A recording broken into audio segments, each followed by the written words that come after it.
coming to a spiritual path is not for everybody. It's always just a chosen few that eventually sink inward.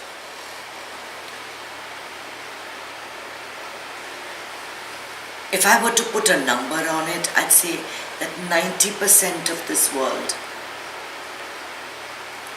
is in the world. And maybe 10% have truly begun that inward journey.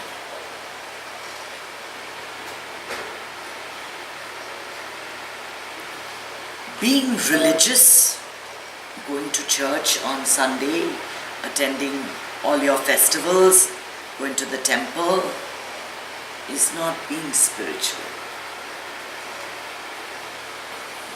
That's just a ritual that you follow. It's a social event. It's cultural to some extent. It's not a spiritual journey. Because a spiritual journey is with yourself. It does not involve a God. It does not involve a guru. It does not involve a technology. It does not involve a science. It does not involve anything. It is your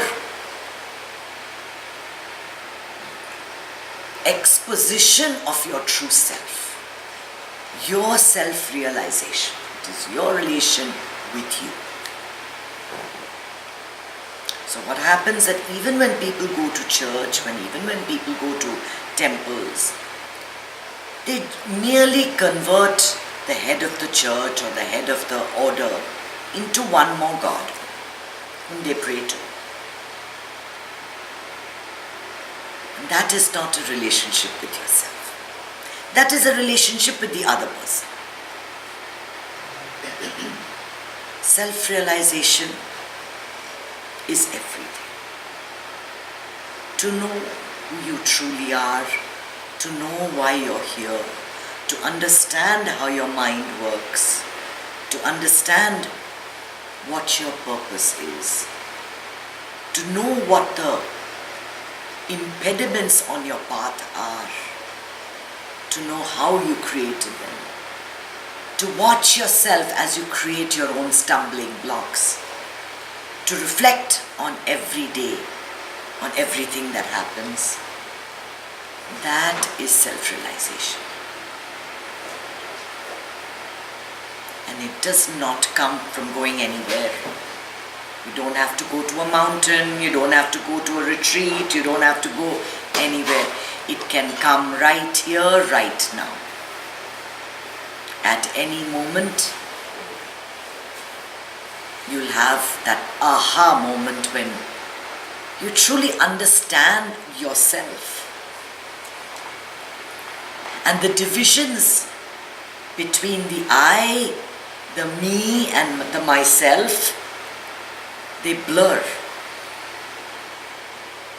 They blur completely. And in that blurring, you see the unity in everything. You see the one consciousness in everything. You don't see yourself as being apart from anything. You don't see yourself as just a collection of thoughts, a collection of ideas, a collection, just a body with blood and veins and all of that. You see something greater than that. And it all happens right now. Enlightenment is just stopping time. You stop time and there's no past and there's no future and there's just now. That is enlightenment. And in that time, when you stop time, you create space. There's a certain opening that takes place within you.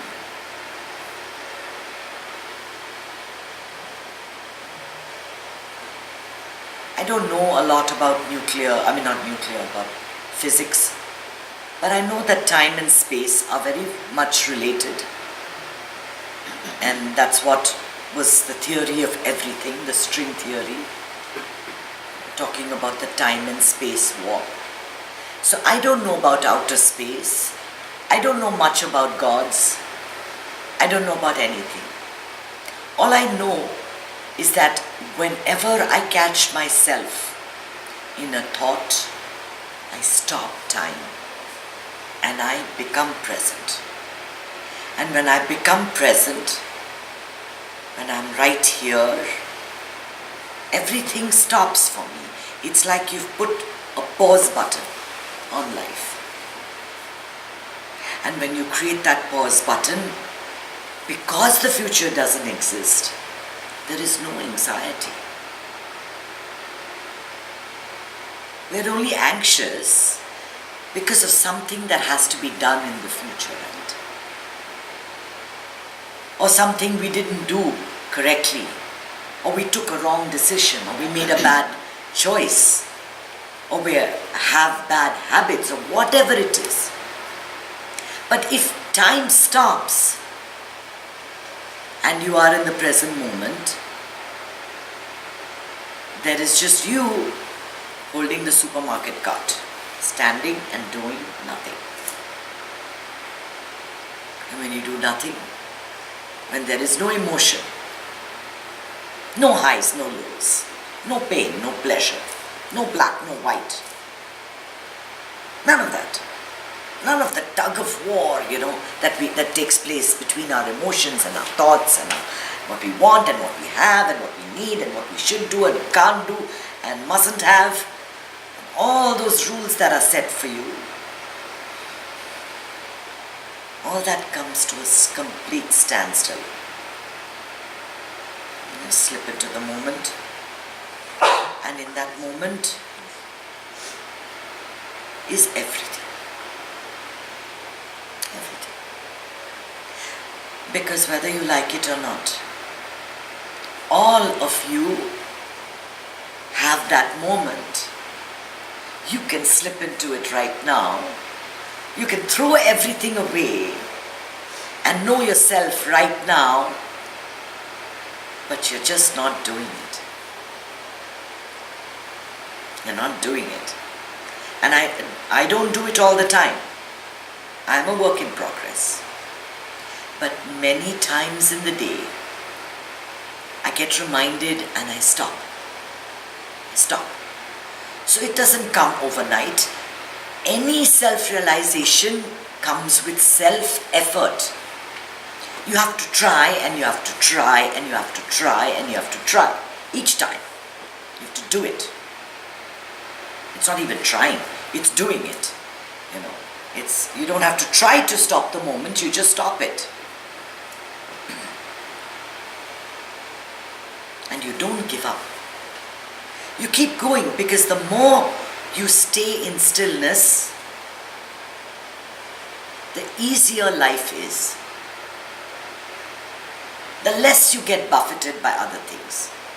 Any political system can be there, any religious festival can be happening, anybody can be saying anything, but you are in the moment. And if you live in the moment, only then do you truly live. For most people, this coming into the moment happens when life gives them as I say in Hindi, a jhatka. You can tell by the kind of word it is. A jhatka is something, what do you think it would be? A jolt. Right? Something happens in your life. And then you're like, what is all this life about? Oh, what am I doing? What's the purpose of my life? Why am I existing? That's the time that you get jump-started onto a spiritual path. But all things that don't cost any money, No one understands the value. Nobody appreciates the value of the present moment. It's a very simple secret. It's a very simple secret. They will meditate for 1 week, 1 month, 2 months, 3 months. And of course, as you meditate, as you listen to the knowledge, you do feel better. You do get better. Then once they're a little bit better, they're off their meds, off the medication. In this case, meditation. People do that when they have when they take psychotropic drugs too. They have a serious illness. They have to take a certain medication. They feel good for 3 months. And as soon as they feel really good, they stop taking it. And everything comes back with a wham. Starting a spiritual quest is one thing. Staying on the path is something totally different. And I can tell you one thing. Every motivational speaker, every religious head, worth his salt, is trying to point you the path home. That's all they want from you. They want you to discover yourself. They want you to discover the true secret of happiness. But you won't do it. You won't do it. There are too many distractions around. And it's a truth. There are few of you that come week after week. But there are many that come only when they have absolutely nothing else to do. And you know that, right? There are so many like that. Meditation is like, okay, we'll do it once a month. And it's okay. It's okay. Because everyone gets to that place in their own time. You cannot push anyone into it. You cannot make them do it. When they are ready, when the wisdom of the word subtly hits them like a jhatka, then they will say, aha, this is what I have to do. This is all I have to do. All you have to do is to stay present. Nothing else. And then you'll feel that feeling. Happiness is my birthright. What is she talking about? Happiness, I'm feeling miserable. Yes, of course you're miserable because you're stuck in the past or you're stuck in the future. Why are you miserable? My boss yelled at me. When did he yell at you? Oh, this morning. That's gone. I'm going to lose my job. When are you going to lose your job? Right now? No, it's going to happen next week. Will it definitely happen? Can't say for sure. But you'll spend the whole of the next week thinking about that and nothing else. Your entire day is spent moving from tomorrow to yesterday. And I am guilty too because the conditioning is strong. This is what we were taught to do. This is what we saw everybody doing. This is our training. How do you break that? How do you break that and just hold a supermarket cart? Do you even want to?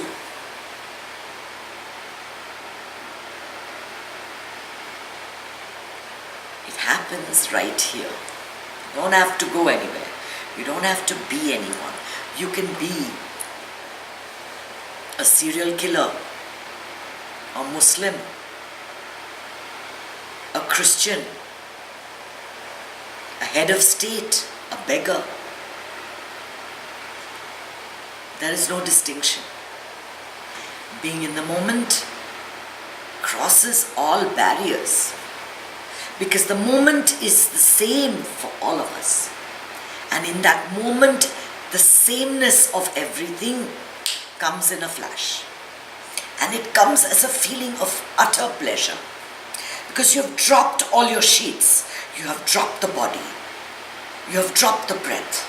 You have dropped the mind. You have dropped the intellect. So what remains is the Anandamaya. That feeling of aha, beautiful. And that is the happiness you're seeking. That is eternal happiness.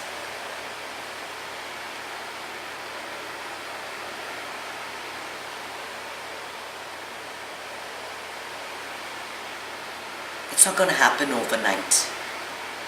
But if you truly want it, it can come to you several times in a day.